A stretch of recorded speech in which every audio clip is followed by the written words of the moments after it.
E aí acabei arrancando o band-aid, tirei da carteira e foi a melhor decisão possível. Eu nem gosto do setor, sabe? Eu só comprei ali porque, pô, achei que já tinha caído demais, sabe? Você cai nessas... Você contou esse caso, eu lembrei nessa época mais ou menos, a gente tinha uma carteira recomendada lá na Infomoney, foi quando a Sanepar teve a revisão tarifária, que foi assim, totalmente atrapalhada. Tinha 95% da carteira em outras ações, 5% na Sanepar.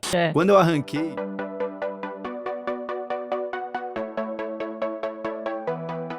Luiz, acho que o pessoal deve saber como você investe, né? Mas é legal destrinchar, né, como é a sua carteira, se existe espaço, né, para outra coisa que não seja ações, e até entender, caso não tenha, por que não ter, mas também como ela foi mudando de acordo com essa sua evolução, né? A gente conheceu aqui a Luíse, que em 2011, 12, né, começou lá em 2008 com uma carteirinha de outra parte, R$300 por mês, 11, 12 descobriu, né, a história, o legado do pai, teve o empreendimento, esse negócio agora tá dando certo, enfim. Como é que foi evoluindo a sua carteira pessoal? Você sabe que é curioso isso, né? Muitas pessoas falam, pô, mas ela é filha do Barsi, aí é fácil, né? E eu digo pra você que tem esse pensamento, não interessa de quem você é filho, quanto conhecimento teórico você consiga consumir, você só entende o seu perfil de investidor quando você começa a investir de fato e vivenciar o dia a dia de mercado, né? Então, por mais que eu tenha começado a investir lá atrás, né, 2008, enfim, você só tem plena consciência do que é investir, das dificuldades que você vai vivenciar na sua trajetória, quando você tira o dinheiro do seu bolso, ali, do seu salário suado, e você vai fazer a sua alocação, né? Então, eu acho que investidora de verdade foi no momento que eu comecei a trabalhar no mercado, ali em 2012, ainda como estagiária, né? Então, aquele dinheirinho curtinho, no final do mês você fala, bom, o que eu faço com essa grana, né? Então, você vai evoluindo. E, obviamente, tive muito contato com a estratégia de dividendos, praticamente só isso em casa. E quando fui trabalhar no mercado, eu fui, obviamente, desafiada a analisar outros setores que não necessariamente eu gostaria, enfim, mas para mim foi muito importante para a evolução profissional, né? Então, eu tinha o anjinho aqui do lado, né? O jacarezinho, dividendo, dividendo. Você tinha aqui desse lado, compra Magalu. E o analista tem esse desafio, né? De você sempre tem que trazer uma novidade. Você tem que trocar, fazer uma oxigenação de carteira vez ou outra, senão o seu cliente começa a reclamar. Pô, não tô trabalhando, é sempre a mesma ação aqui, o negócio não sobe, né? Quero outra oportunidade. Então, para a evolução profissional, para mim foi muito importante ter tido que me desafiar e analisar outros setores, e, enfim, outras classes de ativos também, né? E fazer umas cagadas, obviamente, no meio do caminho, né? Quem nunca? Então, você tá ali naquele ambiente de mesa, pô, e eu trabalhava com muita gente experiente, né? Tudo cabelo branco, enfim, a Elite era uma corretora bem tradicional. Então, você, assim, bebia direto da fonte, era um MBA por dia e tal. E claro que, às vezes, com excesso de informação, você tem uma certa dificuldade de filtrar ali o que é, sabe, exaltação no momento de mercado, o que é, de fato, sinal, né? Distinguir sinal de ruído. E aí, foi justamente, acho que foi 2017 que teve carne fraca. Foi por aí, né? Foi por aí. Enfim, montei uma posição em BRF. Cara, não, o papel caiu dos R$40, 35. Não, agora é o momento, tal. Falei, quer saber?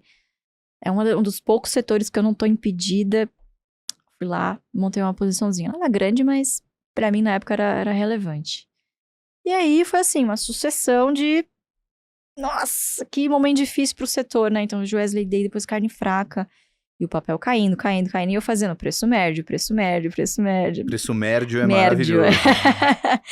Aí, quando chegou no momento que eu falei, cara, ou eu arranco esse band-aid logo e assumo que eu cometi um erro, porque eu tô comprando só pra fazer o preço médio, mas assim, eu nem gosto do setor, sabe? Eu só comprei ali porque, pô, achei que já tinha caído demais, sabe? Você cai nessas falácias mesmo sendo alguém de mercado.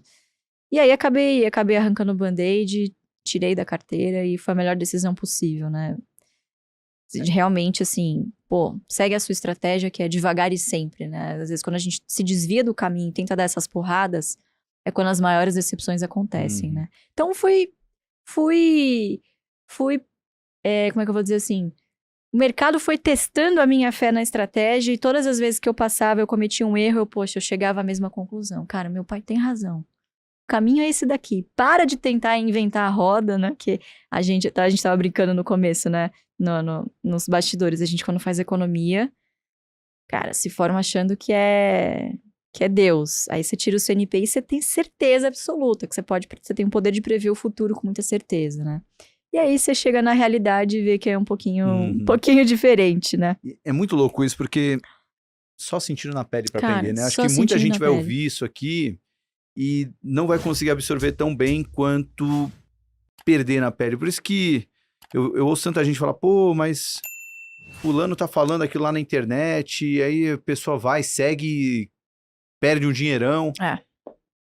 Assim, às vezes é um bom laboratório para essa pessoa aprender o que não fazer. O mercado verdade. financeiro tem um pouco dessa coisa que você paga para aprender na pele. Então, que você pague pouco, pelo menos, né? Que você perca no começo, né? Quando você ainda tem menos dinheiro que... Menos aí o dinheiro e mais aprendizado- tempo, né? Pra reverter a situação. Você contou esse caso, eu lembrei nessa época, mais ou menos, a gente tinha uma carteira recomendada lá na Infomoney e acho que foi 18, que foi quando a Sanepar teve a revisão tarifária, que foi, assim, totalmente atrapalhada. Era uma posição pequena na carteira, mas todo dia eu olhava para ela.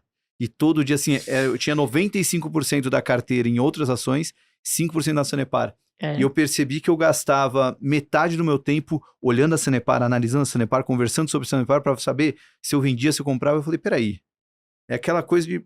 Eu tenho 95% aqui que eu poderia estar me dedicando mais ou fazendo alguma coisa. Quando eu arranquei, foi um Você tira alívio. um peso das costas, né? Porque eu percebi que eu já estava pelos motivos errados no investimento, né? Exato. É aquela coisa que... Pô, eu quero ganhar dinheiro, eu quero estar certo, né? Porque às vezes é isso, você fica aumentando a posição para querer provar que você estava certo e quando subir... Enfim, tem um MBA de finanças comportamentais em cada perda. E assim, a perda ela dói muito mais do que o ganho, né? O ganho é legal, você tem ali um ganho marginal ali, né? De felicidade e tal, mas é muito momentâneo, né? Agora a perda, você fica remoendo, cara, você fala, puta, por que eu não vendi antes, cara? Puta. E geralmente não é a história que a gente gosta de contar no bar, né? Pois é. Mas depois que recupera, fica mais fácil contar.